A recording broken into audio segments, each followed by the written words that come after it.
মেয়েটি হঠাৎ দেখতে পেল যে তার পুরো পাটি কাঠের মধ্যে পরিণত হয়েছে। তিনি ভেবেছিলেন এটি একটি হ্যালুসিনেশন এবং তিনি দেখেছিলেন যে তিনি নিজের কাপড় খুলেছেন এবং এমনকি তার উপরের দেহটিও পরিবর্তিত হয়েছে। ভজঙ্কর মহিলা তাড়াতাড়ি ঘুরে ফিরে ঘরে ছুটে যেতে চেয়েছিল, তবে ঠিক অর্ধেক পথ পেরিয়ে তার অন্য পাও কাঠের মধ্যে পরিণত হয়েছিল। ভাগ্যক্রমে তার পা একই দৈর্ঘ্য ছিল, কিন্তু সে তার পায়ে পৌঁছায় না। তবে কাঠের পা তার খালি পেট মোটেও ধরে রাখতে পারেনি এবং দ্রুত নিজেই মাটিতে চলে গেল। এই সময়ে মহিলাটি আরও বেশি ভুল হয়ে উঠল। তার হাত ও মাথা ছাড়াও তিনি পাতলা কাঠের হয়ে উঠলেন। তিনি আর তাকে পিছনে চেপে ধরতে পারেননি এবং কাঁপতে কাঁপতে রাস্তার পাশে পড়ে গেলেন।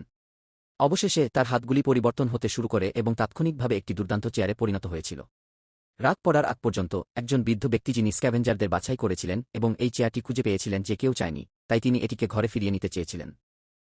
তবে যখন তিনি আজ ভেবেছিলেন যে তিনি আজ ভাগ্যবান, তখন তিনি হঠাৎ করে চেয়ারটি আবার মানুষ হয়ে উঠবেন বলে আশা করেননি।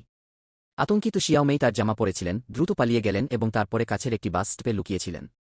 না, এটি আবার তার চেয়ার হয়ে উঠছে। পেছন থেকে বৃদ্ধ লোকটি একজন লোককে দেখতে পেল এবং চিন্তা না করে বসল।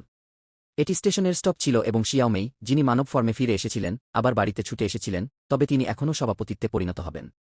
অপ্রত্যাশিতভাবে এবার যে ব্যক্তি চেয়ারে পৌঁছেছিলেন তিনি হলেন শিয়াওমির প্রথম প্রেমের প্রেমিক।